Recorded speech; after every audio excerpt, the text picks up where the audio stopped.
pemimpin pendusta. Jadi menjadi pemimpin ini bukan hal yang ringan. Selain dia menanggung amanah yang begitu besar, ada kewajiban-kewajiban utama yang harus dia jalankan.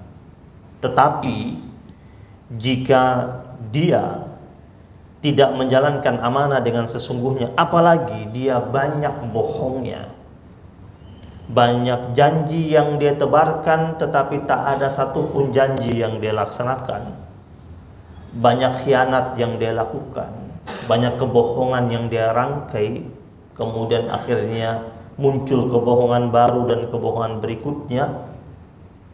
Orang seperti ini di hari kiamat, kata Rasul sallallahu alaihi wasallam, Allah nggak bakal lihat dia. Allah tidak mau ajak bicara dengan dia. Allah tak pernah mau mensucikan dia, dan baginya azab yang pedih. Yang kedua, malikun kadzdzab.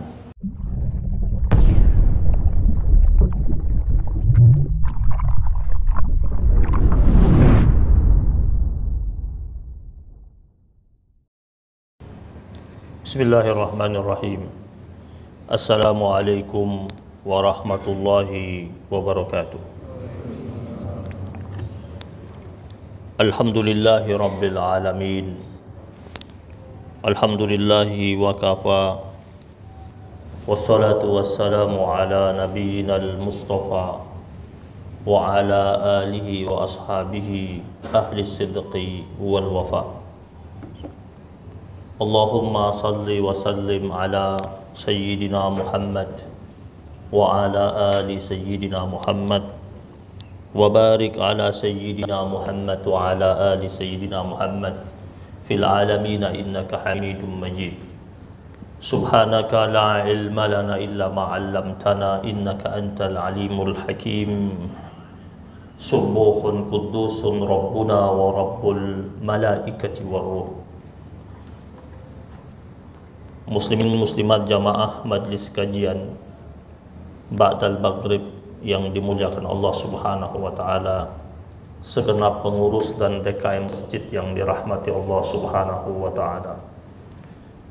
Kita bersyukur atas karunia dan limpahan rahmat yang Allah turunkan setiap saat dalam kehidupan kita.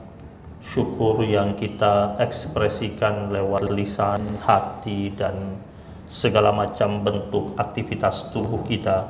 Syukur yang menunjukkan kita ini betul-betul sebagai hamba Allah Subhanahu wa taala, dengan pengakuan yang tulus tanpa batas bahwasanya nikmat apa saja yang datang dalam kehidupan kita ini mutlak dari Allah Subhanahu wa taala.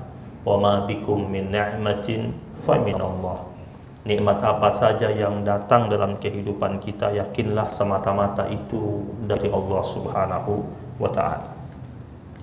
Jamaah yang dimuliakan Allah Subhanahu wa ta'ala, setiap manusia tentu menginginkan kehidupannya itu baik, nikmat, indah, dan disenangi oleh orang-orang yang berada di sekitarnya.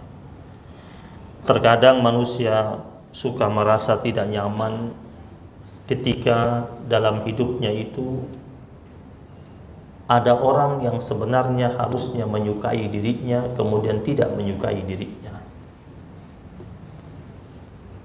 Kalau ada bawahan tidak disukai oleh atasannya, tidak nyaman hidupnya. Lalu bayangkan kalau sebagai seorang hamba Allah Subhanahu wa ta'ala, kita tak disukai atau kita diacuhkan atau dicuekkan oleh Allah Subhanahu wa ta'ala, apa jadinya? Sesama manusia saja ketika dicuekkan sudah tidak nyaman. Dalam sebuah riwayat hadis dari jalur sahabat Nabi Abu Hurairah radhiyallahu taala anhu yang diangkat dalam salah satu kitab Tanbihul Ghafilin karangan Al-Imam Abu Laits As-Samarqandi, ada bab di mana pada bab tersebut beliau mengangkat sebuah hadis di mana Rasul sallallahu alaihi wasallam mengabarkan kepada kita Salasun la yukallimuhumullahu yaumal qiyamah. Ada 3 jenis manusia yang nanti pada hari akhir Allah Subhanahu wa taala tidak mau berbincang-bincang dan berbicara dengannya. Wala yanzuru ilaihim. Allah pun tak mau melihat kepada manusia-manusia seperti itu. Wala yuzakkihim, dan Allah pun tak mau mensucikan mereka. Walahum azabun alim, dan bagi mereka azab yang pedih. Artinya diajak bicara tidak, dilihat juga tidak, disucikan pun Allah tak mau, dan bahkan orang-orang tersebut dipastikan akan mendapatkan azab yang pedih dari Allah Subhanahu wa taala. Siapa saja 3 jenis manusia itu? Yang pertama, Nabi katakan syaikhun zanin, yaitu orang yang sudah tua, kemudian dia masih saja bermaksiat. Dia lupa sama umurnya yang Allah anugerahkan buat dirinya. Dia lalai terhadap jatah hidup yang telah Allah berikan untuknya, dan Allah anugerahkan dia umur sampai menua, tetapi ternyata dia tidak pernah berhenti bermaksiat. Orang yang beriman ketika dia bermaksiat sudah tercatat dosa dalam dirinya, tetapi ketika dia mukmin, mengaku dia mukmin, terus sudah tua dan dia masih bermaksiat, maka kata Nabi, orang ini nggak bakal diajak bincang sama Allah Subhanahu wa taala. Allah nggak bakal mau lihat dia, wala yuzakkihim, Allah tidak akan pernah mau sucikan dia. Bahkan kata Allah, walahum azabun alim, bagi mereka azab yang pedih. Ini yang pertama. Yang kedua, malikun kadzab, pemimpin pendusta. Jadi menjadi pemimpin ini bukan hal yang ringan. Selain dia menanggung amanah yang begitu besar, ada kewajiban-kewajiban utama yang harus dia jalankan. Tetapi jika dia tidak menjalankan amanah dengan sesungguhnya, apalagi dia banyak bohongnya, banyak janji yang dia tebarkan tetapi tak ada satupun janji yang dia laksanakan, banyak khianat yang dia lakukan, banyak kebohongan yang dia rangkai, kemudian akhirnya muncul kebohongan baru dan kebohongan berikutnya. Orang seperti ini di hari kiamat, kata Rasul sallallahu alaihi wasallam, Allah nggak bakal lihat dia. Allah tidak mau ajak bicara dengan dia. Allah tak pernah mau mensucikan dia, dan baginya azab yang pedih. Yang kedua, malikun kadzab. Dan yang ketiga, Nabi katakan, yaitu ailun mustakbir, orang miskin sombong. Orang yang berada, memiliki harta yang banyak, sombong, sudah berdosa. Tapi jika ada orang miskin hidupnya, kemudian masih dia mengemukakan kesombongannya, ini orang, dia tidak bakal dilihat sama Allah Subhanahu wa taala. Ya. Allah tidak akan ngajak dia bicara. Allah tidak pernah mau sucikan dia, dan baginya azab yang pedih. Nah, jamaah yang dirahmati Allah Subhanahu wa taala, dalam riwayat yang lain dikatakan Rasulullah sallallahu alaihi wasallam pernah berkata bahwasanya di antara hamba-hamba Allah Subhanahu wa taala yang dibenci oleh Allah Subhanahu wa taala, yaitu Allah Subhanahu wa taala membenci orang yang fasik, tetapi Allah membenci orang tua yang fasik. Semua hamba-hambanya yang fasik Allah benci. Siapa itu? Apa itu orang fasik? Fasik itu kata Imam Al-Ghazali adalah al-kharijuna min tariqir rahmah, orang yang keluar dari jalur rahmatnya Allah Subhanahu wa taala. Al-kharijuna min tariqil maghfirah, orang yang tidak berada pada jalur ampunannya Allah Subhanahu wa taala. Kenapa dia tidak mendapatkan ampunan? Kenapa dia tidak mendapatkan rahmat dari Allah? Karena dia berada pada arena dosa tanpa henti dan tak cepat kembali kepada Allah Subhanahu wa taala, maka dia dikatakan fasik. Orang fasik dibenci sama Allah, tetapi ketika ada orang tua fasik lebih dibenci. Siapa itu mereka yang dikatakan tua? Mereka yang sudah melewati lebih dari 40 tahun usianya. Bahkan ada riwayat yang mengatakan jika ada orang yang usianya sudah melampaui 40 tahun, maksiatnya jauh lebih banyak daripada ketaatannya, maksiatnya jauh lebih banyak daripada ketaatannya, sejatinya dia sudah booking fee di neraka. Artinya dia memesan tempat, dia DP tempat di neraka. Kenapa patokannya 40 tahun? Karena ketika dia sudah berusia 40 tahun, ibaratnya dia sudah melewati lebih daripada setengah jatah hidupnya di buminya Allah Subhanahu wa taala. Karena dalam riwayat hadis umur umat Nabi Muhammad sallallahu alaihi wasallam itu ma baina sittin wa sab'in. Umur umat Nabi Muhammad itu antara 60 sampai 70 tahun. Jika ada yang lebih dari itu, tak banyak. Maka ketika dia sudah berada di atas 40 tahun, maksiatnya jauh lebih banyak daripada ketaatannya, kedekatannya kepada Allah.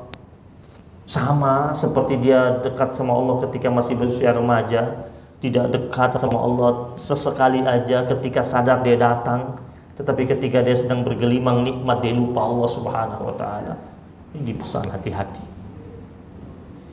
Dan Allah Subhanahu wa taala membenci orang yang pelit, orang yang kikir, tetapi Allah Subhanahu wa taala lebih membenci lagi ketika ada orang kaya pelit. Karena kekayaan yang dimiliki itu anugerah dari Allah Subhanahu wa taala. Allah Subhanahu wa taala membenci orang yang sombong, tetapi Allah Subhanahu wa taala jauh lebih membenci lagi kepada orang miskin yang sombong.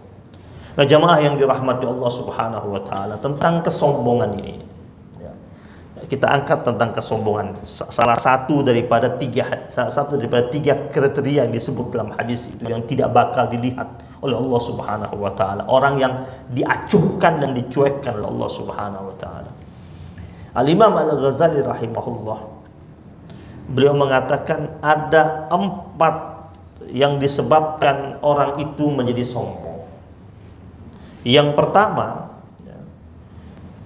kesombongan yang dimiliki oleh seorang hamba Allah Subhanahu wa taala akan menghalangi orang tersebut dari kebenaran.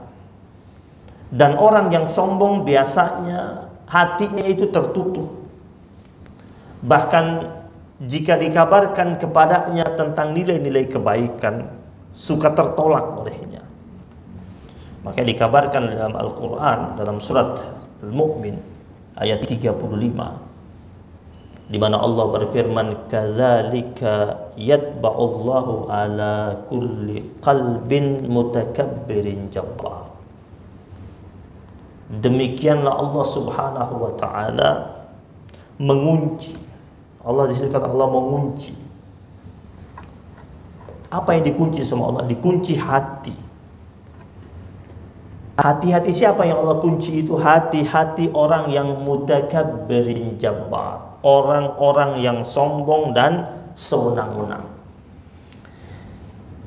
Dari ayat ini Allah mengabarkan kepada kita orang sombong itu dia punya potensi untuk sewenang-wenang. Coba kalau kita perhatikan orang yang sewenang-wenang dengan kedudukannya, dengan jabatannya, itu orang sombong.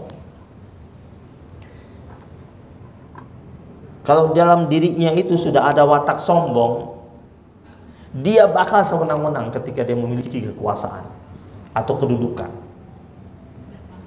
Dan biasanya orang-orang seperti ini hatinya tertutup. Makanya kadang-kadang kita katakan, kok dia tega banget sih? Yang sewenang-wenang itu kita ngomong, kenapa sih dia tega banget? Ya Allah bilang hati sudah tertutup. Allah kabar dalam Al-Quran, demikianlah kami Allah subhanahu wa ta'ala mengunci hatinya. Hati sudah terkunci, sudah tidak terbuka.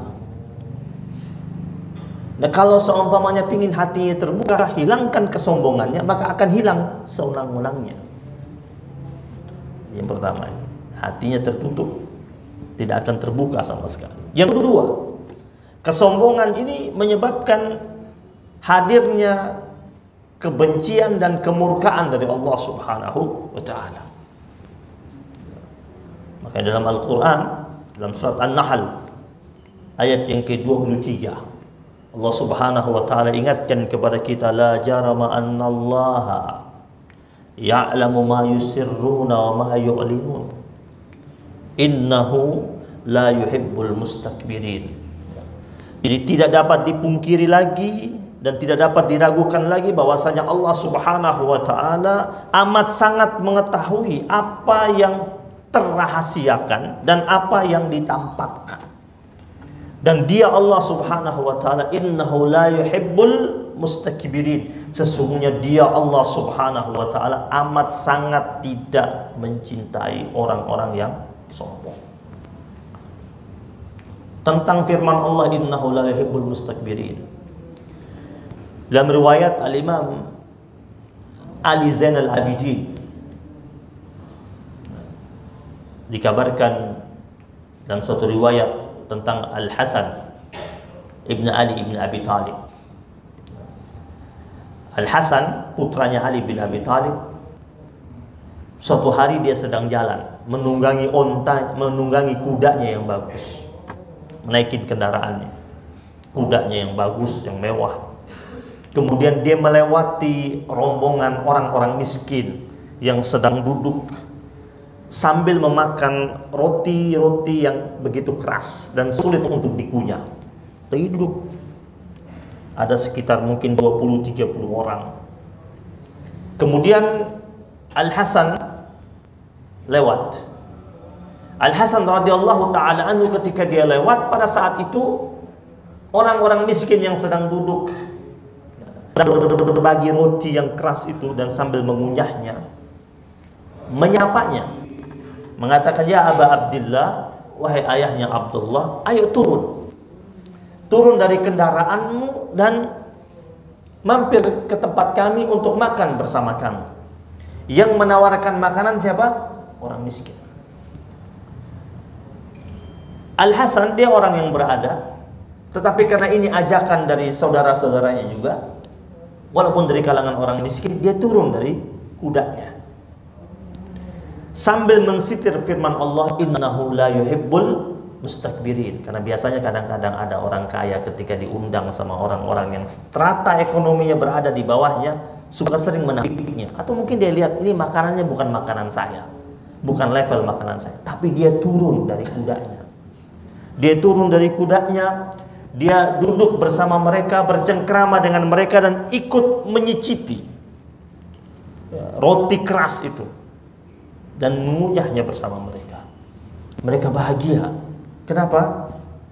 Orang ini mau duduk bersama mereka. Kebanggaan bagi mereka. Setelah itu, setelah mencicipi sedikit roti dari mereka, terus dia katakan, saya sudah memenuhi undangan kalian. Maka sekarang saya minta kepada kalian semua, besok penuhi undangan saya, datang ke rumah saya. Saya akan jamu kalian. Kata mereka, benar? Iya betul. Kan saya sekarang sudah penuhi undangan kalian. Kalian undang saya, turun makan, saya makan. Sekarang saya mau balas. Besok datang ke rumah saya, ikut makan di tempat saya. Kata yang lain, boleh ngajak teman nggak? Boleh. Esok harinya datang tuh, ngajak teman-teman yang lain. Jumlahnya lebih banyak daripada yang Al-Hasan ketemu kemarin. Datang ke rumahnya Al-Hasan, memenuhi undangannya. Sampai di tempat tersebut penuh. Kata pelayan di rumahnya Al-Hasan radhiyallahu ta'ala anhu, dia berkata kepada majikannya,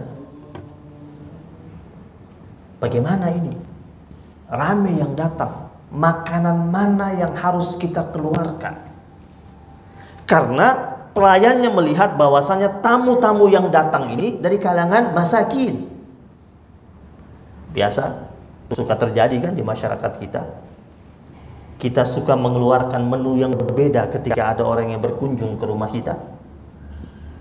Kadang-kadang ada di antara kita ketika dia buat pesta pernikahan anaknya, menunya beda-beda.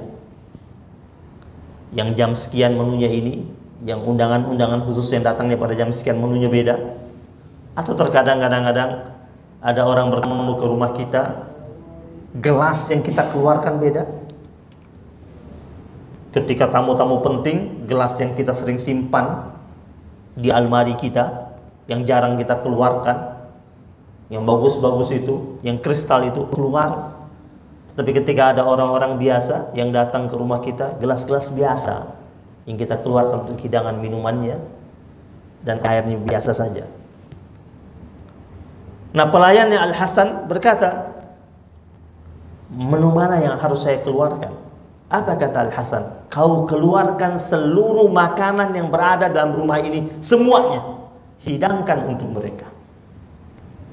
Terus dia katakan lagi, innahu la yuhibbul mustakbirin. Sesungguhnya dia, Allah Subhanahu wa ta'ala, tidak mencintai dan menyukai orang-orang yang sombong. Jamaah yang dirahmati Allah Subhanahu wa ta'ala. Poin yang ketiga, kesombongan akan menghadirkan kehinaan di dunia dan di akhirat. Orang sombong, dia bakal hina di dunia, bakal hina sebelum dia mendapatkan kehinaan di akhirat. Makanya ada ulama yang bernama Imam Hatim bil Asam, Hatim al-Asam. Beliau pernah mengatakan bahwasanya hindarilah kalian perjumpaan dengan kematian dalam 3 keadaan. Jangan sampai deh mati dalam 3 keadaan, yaitu mati dalam keadaan sombong, mati dalam keadaan tamak, mati dalam keadaan angkuh. Jangan sampai.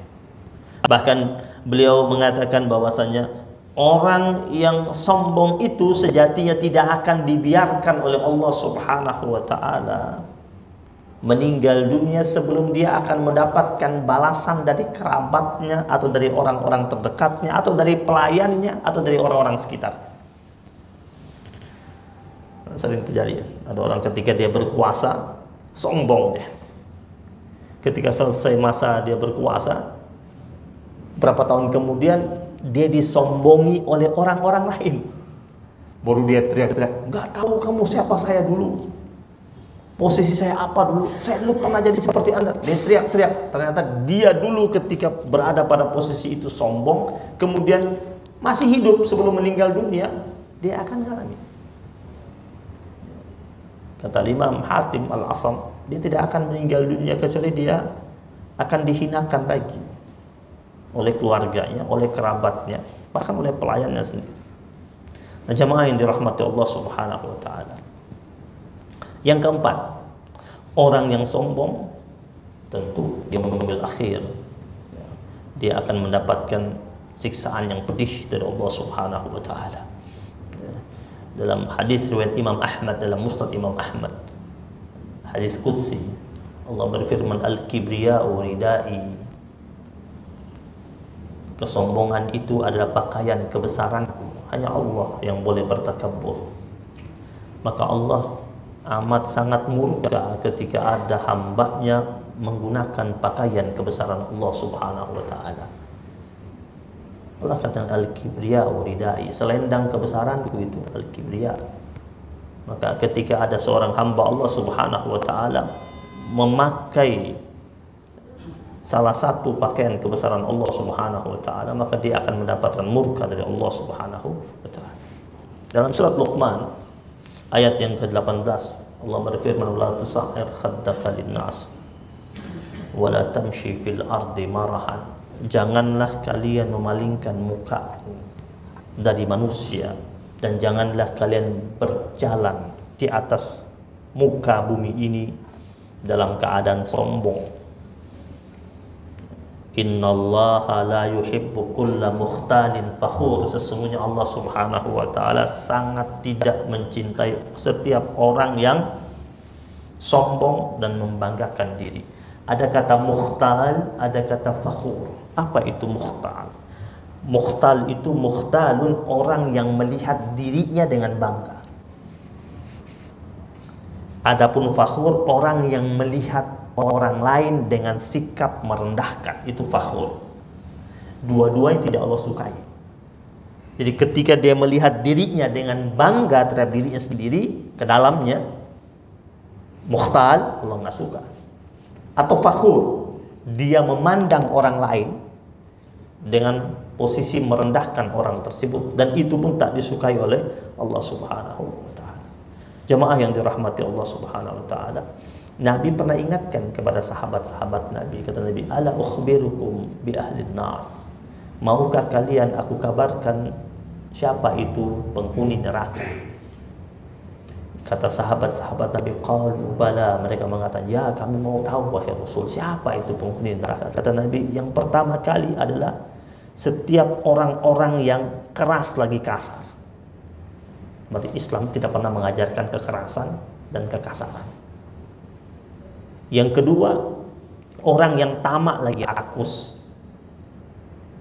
Dan yang ketiga kata Rasul, mustakbir, orang yang sombong. Kenapa Islam amat sangat melarang tentang sombong? Sombong ini dosa tua jemaah sekalian. Dosa yang sangat tua, yang tidak pernah expired. Sombong. Pelaku pertamanya siapa? Iblis. Ibadahnya begitu baik dahulunya, tinggalnya di surga, menikmati segala fasilitas, ketundukannya, ketaatannya, kepatuhannya, kesalehannya kepada Allah tidak diragukan lagi, tetapi menjadi sirna semuanya hanya gara-gara satu titik kesombongan yang dia tunjukkan di hadapan Allah ketika Allah perintahkan ia untuk melakukan sujud penghormatan kepada Adam alaihissalam. Dia waktu itu menampakkan kesombongannya bahwasanya materi penciptaan dia jauh lebih mulia daripada Adam. Dia merasa Adam dari tanah, sedangkan dia dari api. Sedangkan dia ini ciptaan Allah juga, tetapi karena dia merasa Allah menciptakan dia materinya berbeda, materi penciptaan berbeda dengan Adam, dan dia merasa materi dia jauh lebih mulia daripada Adam alaihissalam. Padahal Allah yang perintahkan dia untuk melakukan penghormatan kepada Adam alaihissalam, dan dia menampiknya dan memberikan alasan itu. Seluruh kebaikan yang sudah dia rintis sirna semuanya, lebur. Dan dia divonis menjadi makhluk yang terkutuk. Gara-gara apa? Sombong. Maka kalau ada hamba Allah yang masih memakai baju kesombongan itu dalam kehidupannya, berarti dia masih memakai dosa yang cukup lama itu, yang sudah dicetuskan pertama kali oleh iblis, kemudian direkam kembali oleh anak Adam dan dipraktekkan dalam kehidupannya, tentu dia akan mendapatkan murka dari Allah Subhanahu wa taala. Bahkan Nabi mengatakan la yadkhulul jannah, tidak akan masuk surga man kana fi qalbihi, siapa saja yang di dalam hatinya itu mizqalu dzarratin, ada sedikit satu kecil saja, titik kecil, biji zarrah ya, min kibir, satu titik biji zarrah daripada kesombongan ada dalam dirinya itu, dia tidak bakal masuk surganya Allah Subhanahu wa taala. Nabi pesankan itu. Ada, kalau takabur itu kesombongan yang bisa ekspresif, nampak, ada namanya ujub. Ujub sombong juga, tetapi dia terselubung, dia yang tahu cuma dirinya dan Allah Subhanahu wa taala, menyombongkan dirinya sendiri, merasa dirinya paling baik, paling suci, paling mulia, paling benar, paling sempurna. Dan itu pun dilarang oleh Allah Subhanahu wa taala. Jamaah yang dimuliakan Allah Subhanahu wa taala. Kesombongan ini ada dua macam. Ada kesombongan terhadap al-haq kepada Allah Subhanahu wa taala. Ada kesombongan kepada makhluk-makhluk ciptaan Allah Subhanahu wa taala. Dan dua-duanya tidak dibolehkan. Yang pertama, kesombongan yang ditampakkan kepada Allah Subhanahu wa taala. Surat Ghafir ayat 56. Di situ Allah Subhanahu wa taala berfirman, "Innal ladzina yujadiluna fi ayatillahi bighairi sultanin atahum in fi sudurihim illa kibir." Sesungguhnya orang-orang yang memperdebatkan tentang ayat-ayat Allah, innal ladzina yujadiluna fi ayatillah, orang-orang yang memperdebatkan ayat-ayat Allah Subhanahu wa taala bighairi sultanin atahum, ya, tanpa alasan yang sampai kepada mereka. Ada nggak orang-orang yang memperdebatkan ayat Allah? Banyak. Dia bukan ahlinya tentang ayat Allah, tetapi dia memperdebatkan ayat Allah Subhanahu wa taala. Dia tidak pernah mengambil pelajaran khusus tentang Al-Quran dan mendalami tentang tafsir, tetapi dia berani berbicara tentang halal haram. Ada.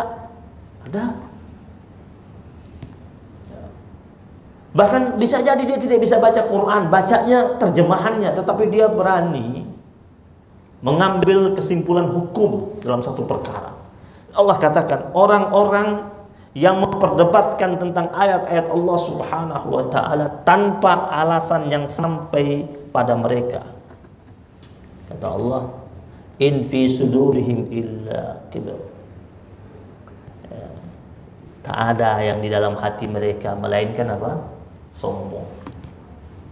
Sombong sama siapa ini? Sombong sama Allah Subhanahu wa taala. Allah katakan, ma hum bibalighi. Mahum bibalighi. Orang-orang tersebut sebenarnya mereka tidak sekali-kali akan mencapainya. Fasta'iz billah.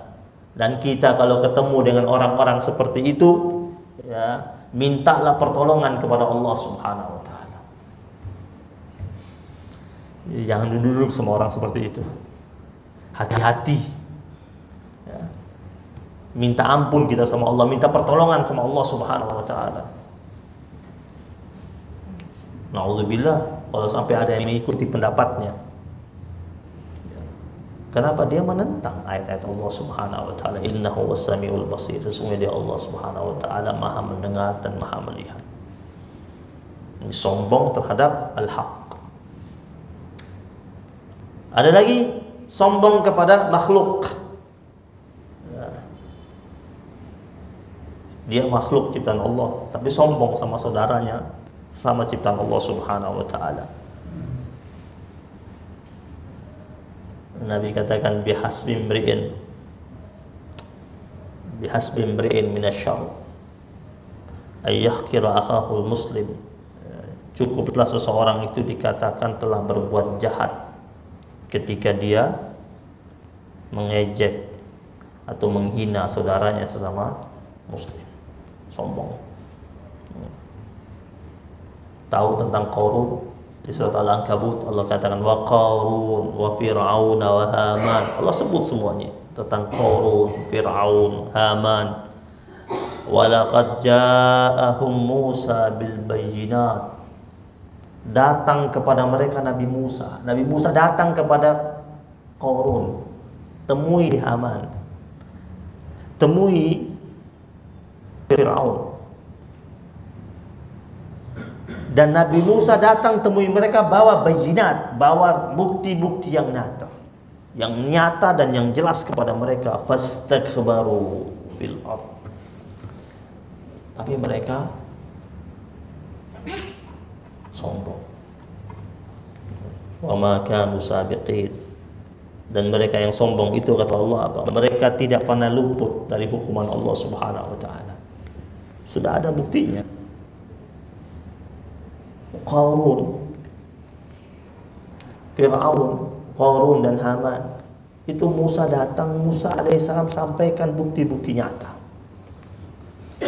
bahwa Musa ini Rasul utusan Allah Subhanahu wa taala. Kenapa mereka tolak? Sombong. Banyak sekali nilai-nilai kebenaran tidak mau diterima oleh orang karena ketika kebenaran itu sampai pada mereka, mereka menjawab kebenaran tersebut dengan keangkuhannya dan kesombongannya. Abu Lahab tahu Nabi Muhammad itu Rasul, tahu dia. Dia lihat mukjizatnya Nabi, dia lihat kok. Tetapi kenapa dia menampiknya? Karena sombong. Karena sombong. Banyak pemuka-pemuka kafir Quraisy tak mau menerima dakwahnya Rasulullah sallallahu alaihi wasallam karena keangkuhannya, karena kesombongannya. Dan Rasul sallallahu alaihi wasallam mengajarkan kepada para sahabat-sahabatnya bagaimana mereka menjadi orang-orang yang memiliki sifat-sifat yang jauh dari kesombongan. Dan itu ditiru dan dilakukan oleh para sahabat-sahabat Rasulullah sallallahu alaihi wasallam. Kita dengar kisah tentang Umar bin Khattab radhiyallahu taala anhu. Umar jadi Amirul Mukminin. Orang yang sangat tegas, orang yang dijuluki dengan Al-Faruq, pembeda hak dan yang batil, tegas, keras. Tetapi orang yang sangat rendah hati. Tak pernah Umar bin Khattab radhiyallahu taala anhu menampakkan keangkuhannya dan kesombongannya sebagai seorang pemimpin. Berkali-kali dia patroli mengelilingi kampungnya, mengelilingi wilayah kekuasaannya tanpa ada yang tahu kalau dia sedang melakukan patroli di malam hari itu. Dan dia gak butuh viral dia. Tapi kan yang memviralkan tentang kisah dia kan Allah Subhanahu wa taala. Dia tidak butuh diviralkan, tetapi kisah dia sampai sekarang viral tentang Sayyidina Umar bin Khattab radhiyallahu taala anhu. Kisah di mana Umar pernah berjalan di malam hari, Sayyidina Umar berjalan di malam hari, kemudian tiba-tiba dia lihat ada satu tenda yang berdiri sendiri di tengah-tengah gurun pasir, dan dia mendekati tenda tersebut, dan ternyata di dalam tenda tersebut ada seorang wanita sedang histeris berteriak. Di luar tenda tersebut ada seorang laki-laki sedang duduk di luar. Umar bin Khattab ketika mendekati laki-laki tersebut, Umar bin Khattab tanya, "Kau siapa dan siapa wanita di dalam tenda tersebut?" Laki-laki itu bentak Sayyidina Umar. Dia bilang, "Bukan urusanmu. Kau siapa?" Tanya-tanya. Dia nggak tahu ini yang tanya dia Amirul Mukminin, karena dia tidak menyangka seorang kepala negara patroli di atas jam 12 malam. Dia bilang, "Pergi sana, ini bukan urusanmu." Kata Sayyidina Umar, "Saya tidak akan pergi sebelum kau jawab pertanyaan saya. Kau ini siapa? Itu perempuan siapa? Kenapa dia teriak-teriak di dalam? Dan kenapa kau tetap duduk di luar kalau kau ada hubungan kerabat dengan perempuan itu?" Laki-laki ini menatap tajam ke hadapan Umar bin Khattab radhiyallahu taala anhu. Dia lihat dari atas sampai ke bawah.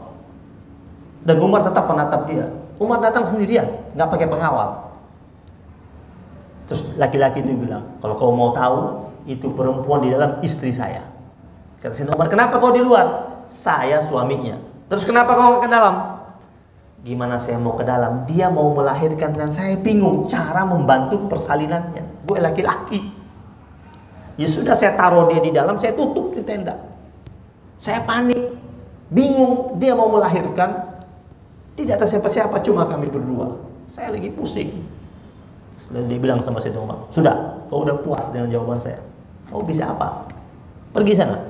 Diusir Sayyidina Umar. Sayyidina Umar pergi pulang ke rumah, dibangunkan istrinya. Istrinya terbangun tengah malam, dia katakan kepada istrinya, "Maukah engkau dapat pahala besar malam hari ini?" "Mau," kata istrinya. "Kalau begitu ayo ikut saya." "Kemana?" "Ikut." "Masak air," kata Sayyidina Umar. Suruh masak air, taruh di baskom. Masak air panas, taruh di baskom. Bawa beberapa helai kain bersih, kata Sayyidina Umar. Bawa. Dibawa, Jalan mereka malam hari berdua, nggak pakai forerunner. Sampai ke tempat itu, datang lagi. Kata laki-laki, ada apa lagi nih kau datang kemari? Dibilang sama Sayyidina Umar. Pakai bawa orang lagi. Kata Sayyidina Umar, saya datang ke sini mau bantu istrimu.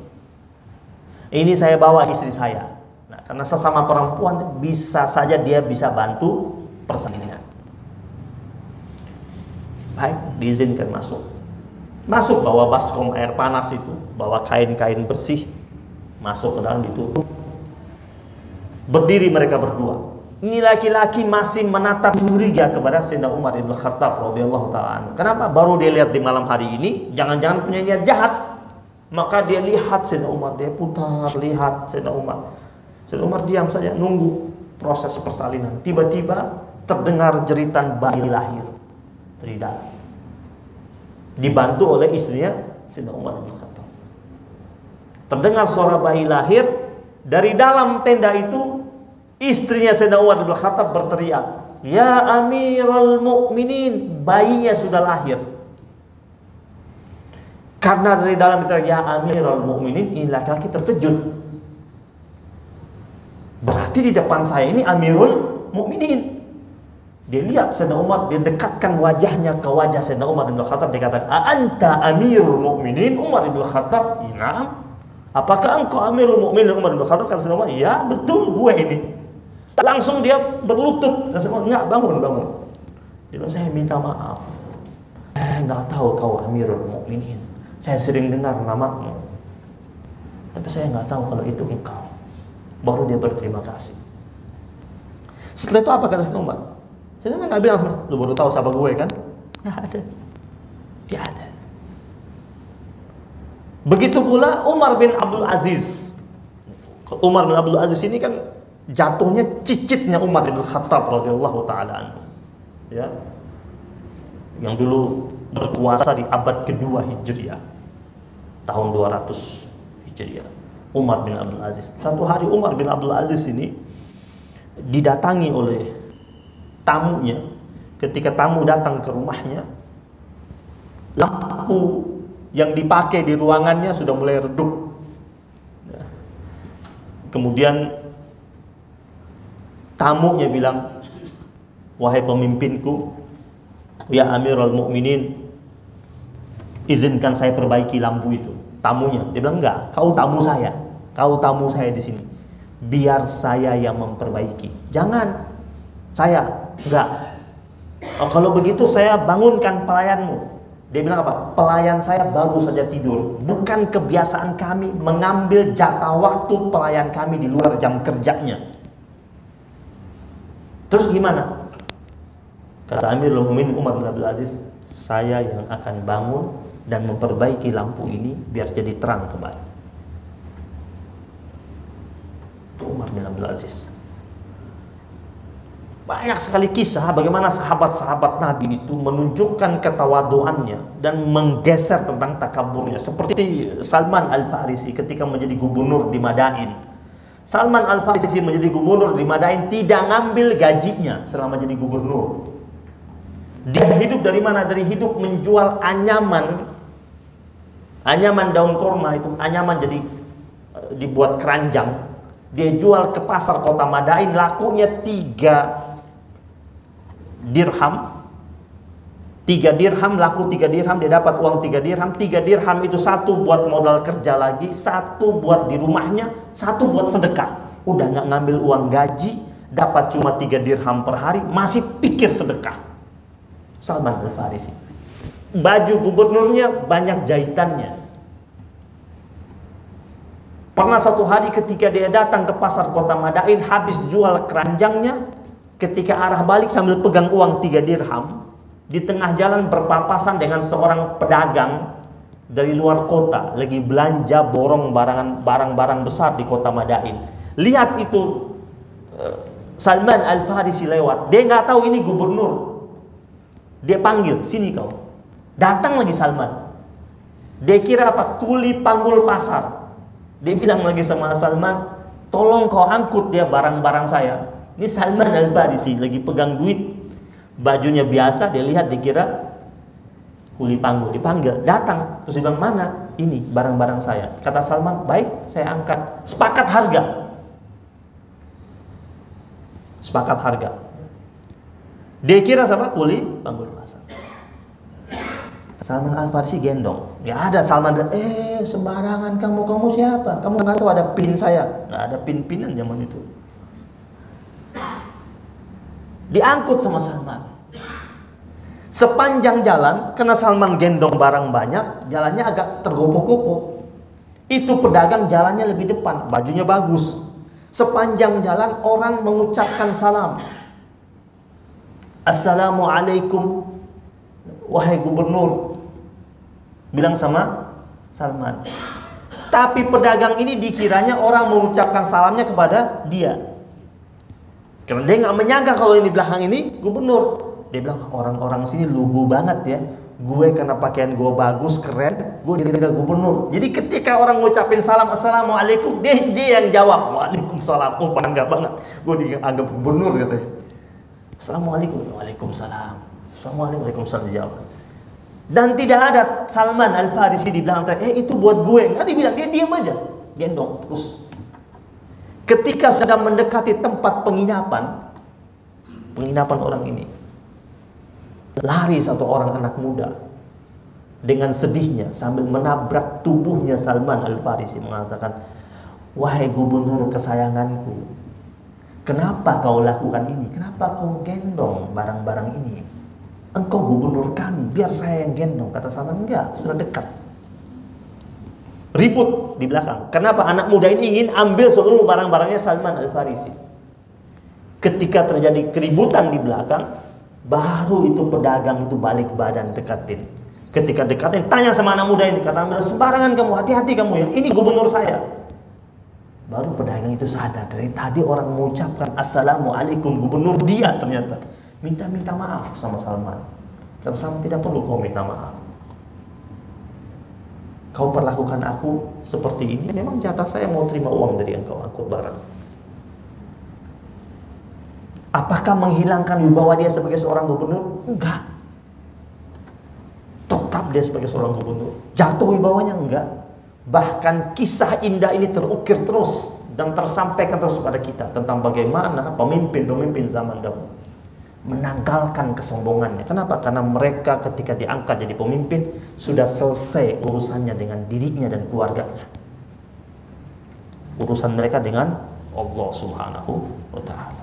Rabbana taqabbal minna innaka antas samiul alim wa tub alaina ya maulana innaka antat tawwabur rahim. Rabbana atina min ladunka rahmatan wa hayyi' lana min amrina rashada. Rabbana atina fid dunya hasanah wa fil akhirati hasanah wa qina adzabannar.